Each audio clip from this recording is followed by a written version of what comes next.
Devido ao grande sucesso do GAECO aqui em Chapecó, nas operações de leite adulterado, inclusive com prisões de empresários e muita gente envolvida na adulteração do leite, Rio Grande do Sul chamou o GAECO de Chapecó para participar também e dar apoio à operação do leite daquele estado, Leite Compensado 7. Dr. Fabiano Baldissarelli fala desta situação envolvendo o leite no estado do Rio Grande do Sul e que respingou também aqui em Chapecó.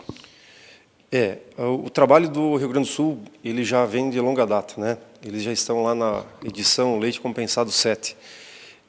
E mais uma vez eles fizeram um brilhante trabalho lá de apuração em fraude no leite, na região ali de Erechim, Jacutinga. E esse trabalho deles exigia um efetivo bastante grande. E tendo o GAECO aqui de Chapecó, esse grupo próximo a Erechim, aí eles solicitaram o deslocamento para poder auxiliar no cumprimento das buscas e das prisões.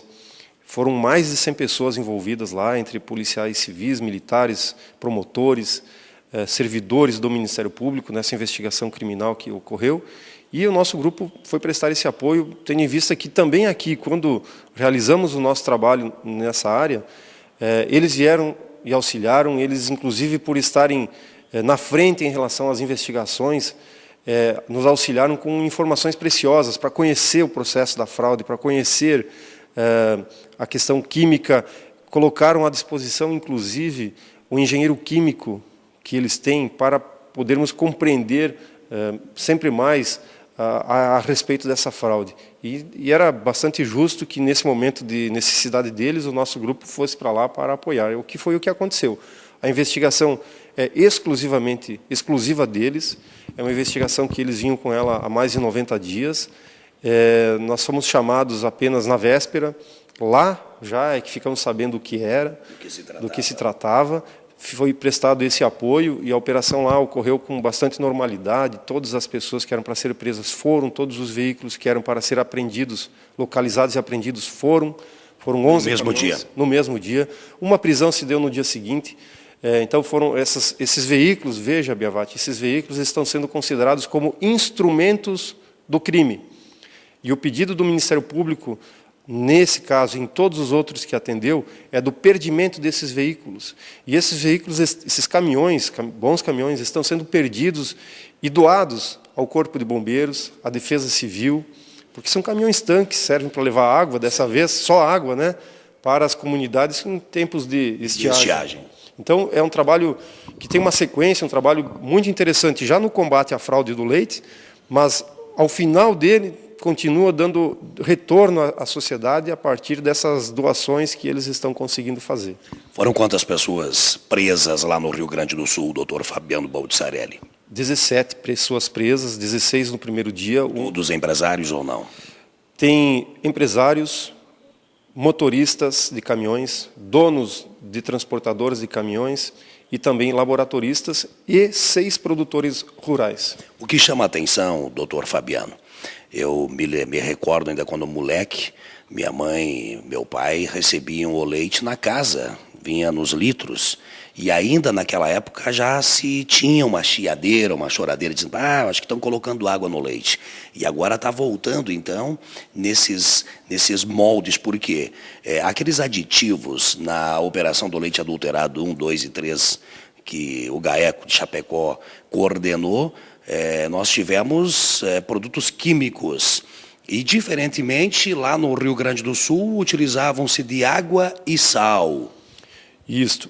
A adição de produtos químicos tinha um objetivo muito claro de serem antibactericidas, porque esse produto precisava chegar a grandes centros, alguns deles mais distantes daqui, então, para que o leite fosse conservado de forma artificial, ele era mantido bom, de forma ilegal, mantido bom. O que ocorreu nessa investigação do Rio Grande do Sul foi a adição de água para ganhar volume. É uma fraude, inclusive, econômica, né? Mas o crime é o mesmo crime, está lá no mesmo tipo penal, no artigo lá 272, que fala que é pena de 4 a 8 anos. Então, tanto você adicionar água, por exemplo, a ponto de que reduz o valor nutritivo do alimento, do produto, e no caso o leite, assim como também torná-lo nocivo à saúde, que a partir da adição de produtos químicos, é o mesmo tipo penal, o mesmo crime. O mesmo pecado. É o mesmo pecado. Mas menos grave, digamos assim, menos grave, a adição de água, mas ele atinge o valor nutritivo do alimento. Menos grave, o senhor diz, para a saúde. Para a saúde, porque no outro, com a adição dos produtos que eram colocados, tinha até graus de impureza bastante grande naqueles elementos, com adição que acabava tendo nele, lá na soda, por exemplo, mercúrio, chumbo, arsênico. Então, aí existia produtos corrosivos, inclusive. A água também é indevida, mas ela é menos grave, mas é o mesmo crime. E ela é tão facilmente, ou mais fácil ainda, de ser constatada em laboratórios. Então, os produtores... Onde que entrava o sal na jogada? O sal, a partir do momento... O leite ele tem uma composição físico-química. Tem uma descrição lá de gorduras, proteínas, água, sais minerais. E quando adiciona água, ele vai ter uma outra formatação. Então o sal vinha para reconstituir a densidade do leite, para dar equilíbrio, para dar a impressão de que ainda era leite, totalmente leite. Porque o leite in natura, ele tem sal. Tem sal. Então, mas aí quando jogava água e o sal, fica fácil de constatar em laboratórios porque vai estar em outra diluição a questão das gorduras, a questão das proteínas. Então o laboratório constata isso facilmente. Mas aí vem o pecado daqueles laticínios. Eles constatavam e ainda assim internalizavam o leite. Eles deviam ter eliminado, descartado aquele leite e, diria mais, deveriam estar descredenciando esses produtores de leite e não faziam. Então para o telespectador e a telespectadora entender, doutor Fabiano, alguns agricultores faziam essa prática, adição de água e sal, e a empresa que comprava esse leite, ela detectava e sabia e continuava ainda adquirindo o leite do produtor. Continuava adquirindo do produtor, lançando esse volume nos grandes balões, grandes silos de leite que tem lá, e depois vendia para o resto do estado do Rio Grande do Sul. E aí é que a empresa aqui de Chapecó, que foi citada, inclusive já recebemos nota, Aurora, adquiria esse produto também. Ela vinha para cá, ia para outras cidades e a empresa aqui de Pinhalzinho também recebia. Não há como afirmar, não é possível fazer nenhum pré-julgamento de que aqui sabia. Tanto que acredito o seguinte, se aqui sabia, teria gente presa, teria gente investigada. E a investigação foi para descobrir todo o processo de fraude. E ninguém daqui foi preso, não chegou repercussão criminal para a região de Chapecó, aqui como para a região vítima. do Sul. Há a possibilidade de que aqui tenha sido vítima, né? E agora a gente espera que os fiscais do MAPA, que é o Ministério da Agricultura, junto com a empresa, localizem esse produto, se é que ele foi aproveitado, né? Pode que tenha sido, inclusive, descartado, se o laboratório constatou isso na entrada, mas é preciso lembrar que se tratava de uma fraude, feita lá, naqueles laticínios investigados, e a fraude diz tudo. A sequência, alguém pode ter sido enganado, né? Então, não podemos fazer pré-julgamentos. E é necessário frisar, Biavati, que a região sul do Brasil tem o melhor produto do Brasil. É interessante que essas investigações, por vezes, estão no senso comum, de que, então, não posso mais tomar nenhum leite. Eu diria o seguinte, o nosso leite é ótimo, o nosso produto é ótimo. Os produtores de leite de Santa Catarina ou do sul do Brasil são os melhores do Brasil. São sérios. São sérios. Há uma exceção, como há em qualquer atividade, certo? E é essa exceção que nós estamos combatendo, fortemente. E queremos o apoio da indústria. E que tem que ficar de fora. E que tem que ficar de fora, tem que ser penalizado para a gente reafirmar o status de qualidade do nosso produto. Né? Nós conversávamos antes aqui, eu convido, né, o resto do Brasil a olhar para o seu quintal de casa. Quem procura acha. Quem procura acha. Né? Nós aqui temos um excelente produto. Santa Catarina é o maior produtor na conversão de litros de leite por vaca ano, é a melhor do Brasil. Vem em seguida pelo Rio Grande do Sul. São 66 mil famílias que vivem dessa área econômica. O Rio Grande do Sul tem mais de 100 mil famílias que vivem nisso. Oportunamente, já se visualizando o futuro, se planeja a exportação de leite. Então, esse combate à fraude, buscando manter assim a melhor como, qualidade. doutor, se me permite, assim como o estado de Santa Catarina já exporta outros produtos, como, por exemplo, a carne, que lá no passado já começou também essa campanha, enfim, e hoje está no cenário mundial. Perfeito. Se você olhar alguns anos atrás aí, que cabeças de gado foram eliminadas, foram descartadas, abatidas, questão toda sanitária, aquilo parecia o fim do mundo. Hoje, Santa Catarina é um estado de destaque. Por quê? Porque é um celeiro de alimento, de produto de qualidade, de reconhecida qualidade lá fora. Por quê? Porque foi cortado na carne, digamos, lá no passado, para dar esse salto de qualidade. Então, nós olhando para o futuro, nós teremos, com toda certeza, um futuro melhor para a produção leiteira também em Santa Catarina, especialmente a nossa região. Eu tenho essa convicção e conversando com os grupos do Rio Grande do Sul também, nós estamos auxiliando na manutenção e na melhoria, então, dessa qualidade do produto de Santa Catarina. Há males que vêm para o bem. Há males que vêm para o bem, e isso vai ser devolvido ao consumidor, está sendo devolvido um produto de maior qualidade. As empresas estão se mobilizando a melhorarem o seu produto, estão vendo que é séria essa questão de combate à fraude. Se necessário, novas operações serão feitas. Então, há preciso mobilizar o setor para entender que tem que ser levado a sério a conservação desse alimento, desde a produção lá na propriedade, o transporte, o laticínio, a conversão desse em outros alimentos derivados do leite. Então, essa é a mensagem que está muito clara, né, para todas as indústrias, para o produtor. Esse foco lá no Rio Grande do Sul foi muito claro no produtor de leite, que estava adulterando. Eu espero que esses associados de cooperativas sejam desligados das cooperativas, eliminados, não sejam aceitos por outros, pelo menos até não demonstrarem que melhoraram o seu manejo do produto. Essa mensagem tem que estar muito clara. E a outra mensagem muito clara, inclusive nas outras operações, é que aquelas empresas maiores de grandes centros ou daqui, elas precisam se aproximar do produtor.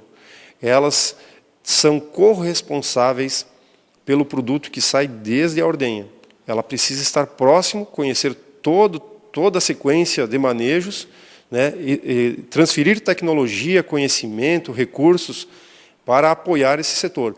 É preciso também que os governos aí melhorem a questão da energia elétrica, né, incentivem, sim, facilitem a aquisição de maquinários, de novos equipamentos, para que o produtor tenha essa condição de manuseio adequado do produto, armazenamento, estocagem. Até porque é a nossa produção que mantém um país forte. Nós aqui do interior, que nós não vivemos do turismo, nós vivemos da lavoura, do produto da agricultura, da pecuária, nós precisamos ter isso muito claro, assim. Precisa ter essa estrutura de trabalho adequada, porque ela é um comércio forte com isso, uma indústria forte, os serviços fortes a partir da agricultura. Isso não tem dúvida, basta ver que em ano que chove muito ou em ano que dá seca, o que acontece com a nossa região.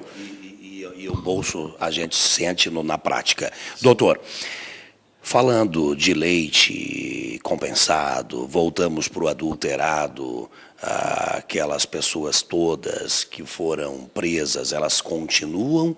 O tempo já está se esgotando? A possibilidade de elas serem soltas ou não? Não, estão todas as que há 30 dias atrás você tinha notícia que estavam presas, estão presas. Ainda são 23 pessoas presas nas 3 operações, né? 69 pessoas estão denunciadas à justiça, todas elas respondem à ação. São 3 processos, digamos, né? 1, 2 e 3. As audiências estão marcadas de instrução dentro dos processos para acontecerem a partir agora do dia 10, 12 e 17 de dezembro. Algumas já para o mês de fevereiro. Então, o cenário, por enquanto, é o mesmo, né? O judiciário está muito sensível a isso.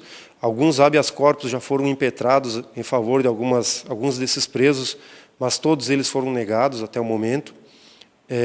E, de fato, é a gravidade dos fatos, né? do caso. E isso a gente observa que há essa atenção do Poder Judiciário, que o Ministério Público ele pede a prisão, mas quem mantém, quem assina para soltar ou para prender é o Judiciário.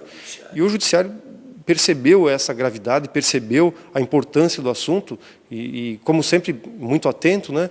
E isso manteve esse grupo de pessoas presas.